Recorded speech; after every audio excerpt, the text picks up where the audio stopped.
अस्सलाम वालेकुम। वीडियो में उन अहम इंजेक्शंस की बात होगी, उन टीकों की बात होगी कि जो कि अगर आप पोल्ट्री फार्मर हैं, आपने चिकन्स रखे हुए हैं, तो वो आपके पास लाजमी मौजूद होने चाहिए ताकि छोटे मोटे अमराज को आप ख़ुद ट्रीट कर सकें। साथ साथ ये भी बताऊंगा और दिखाऊंगा भी कि आपने इन्हें कैसे लगाना है और कहाँ पे लगाना है और कौन सा वक्त इनके लिए मौजू होता है। चिकन्स ज़िंदा चीज़ें हैं और ज़िंदा चीज़ों को किसी भी वक्त किसी भी किस्म के मसाइल लाहक हो सकते हैं। ये सबसे पहले मैं आपको मायोगैस्टर ई दिखा रहा हूँ जिसमें विटामिन ई सेलेनियम मौजूद है। इसको लगाने का तरीका और इसकी डोज़ ये सारी चीज़ें वीडियो के अंदर मेंशन होंगी। ये मस्कुलर डिस्ट्रॉफी यानी कि किसी किस्म की पट्ठों में को मसाइल हो जाए तो उसके लिए लगाते हैं। दीगर अमराज के लिए भी ये यूज़ होता है। आपके पास सिरिंज का होना ज़रूरी है। ये पोल्ट्री के अलावा कैटल, शीप, गोट्स में भी इस्तेमाल किया जा सकता है। पोल्ट्री में इसकी डोज होती है 1 ml 10 kg बॉडी वेट के हिसाब से। मज़ीद भी अगर आपको इसकी समझ नहीं चलती तो वो आपने मुझसे कमेंट सेक्शन में पूछना है।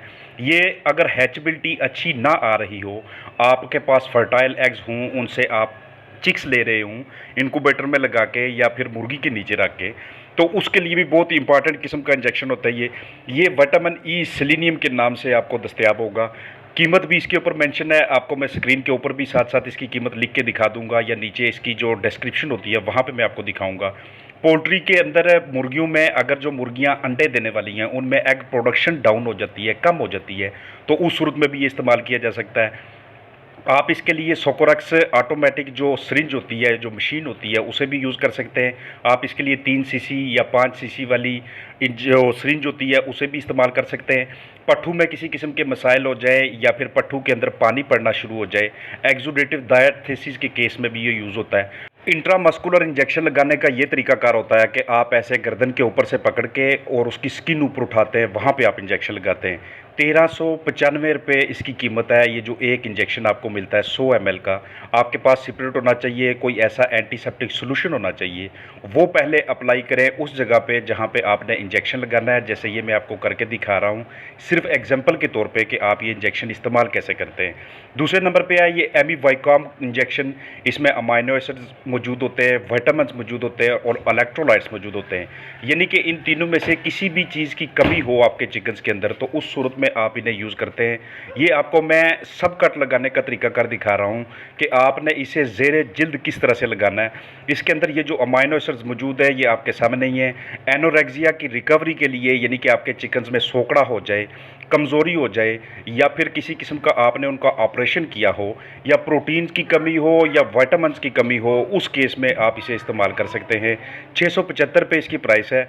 अगर आप इसे इंट्रामस्कुलर यानी कि पट्ठू में इस्तेमाल करते हैं तो उसका तरीकाकार ये होता है कि इस तरह से आप सेपरेट अप्लाई करके उस हिस्से को वाज़ा करके और जितनी डोज आपने चिकन के बॉडी वेट के हिसाब से देनी है वो उन पे अप्लाई करते हैं। पोल्ट्री के अंदर 1 ml पर 5 kg बॉडी वेट के हिसाब से आप इसे इस्तेमाल करते हैं।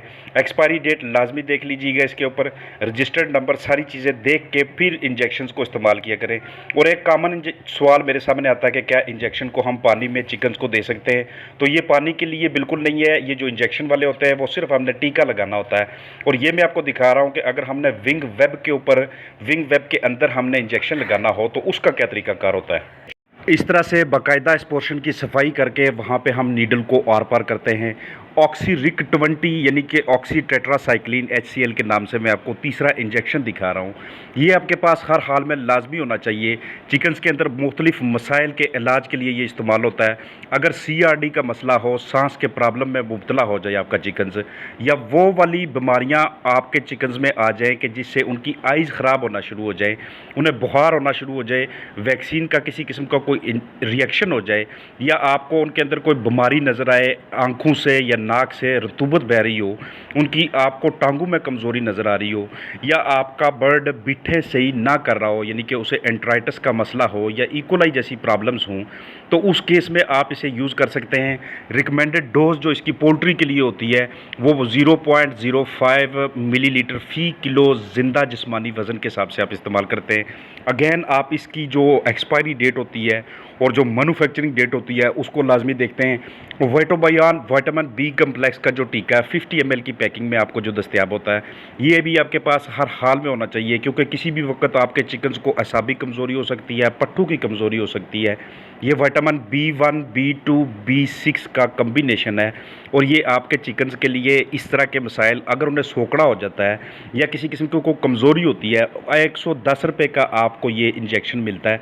असाबी कमज़ोरी या पट्ठू में खिंचाव की वजह से या थकान या बुखार की वजह से चिकन अगर कमज़ोरी महसूस करें या फिर उनका जो निज़ाम इंहज़ाम है वो ख़राब हो, तो उस केस में आप इसे इस्तेमाल कर सकते हैं।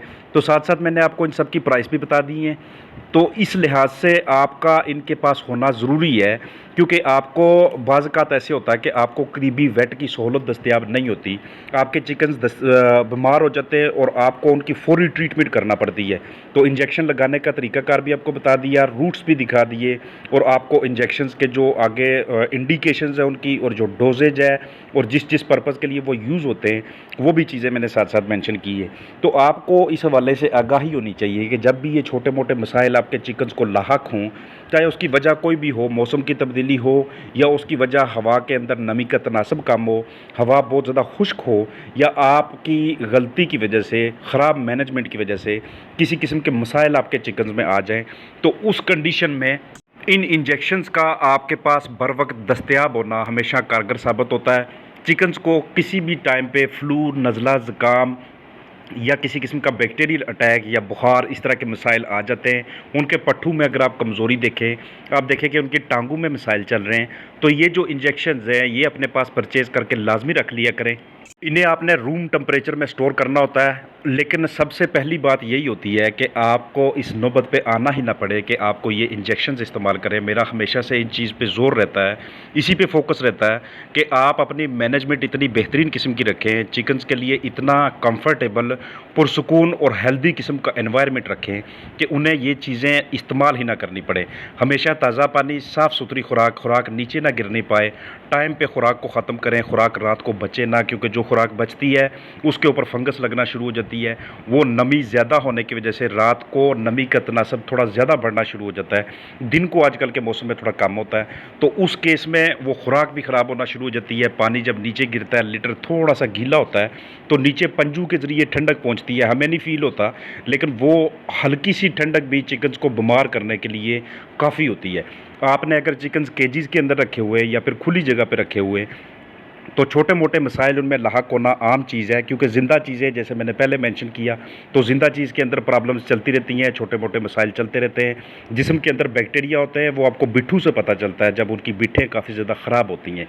तो इसलिए बिट्ठू को बगौर ऑब्ज़र्व करके, सिम्पटम्स को देख के, साइंस को देख के चिकन्स को उसके मुताबिक खुद ही ट्रीट कर लेना, ये कोई इतनी बड़ी बात नहीं है। और इसी हवाले से मैं हर वीडियो में आपको एजुकेट कर रहा होता हूँ, स्मॉल स्केल से लेके लार्ज स्केल तक।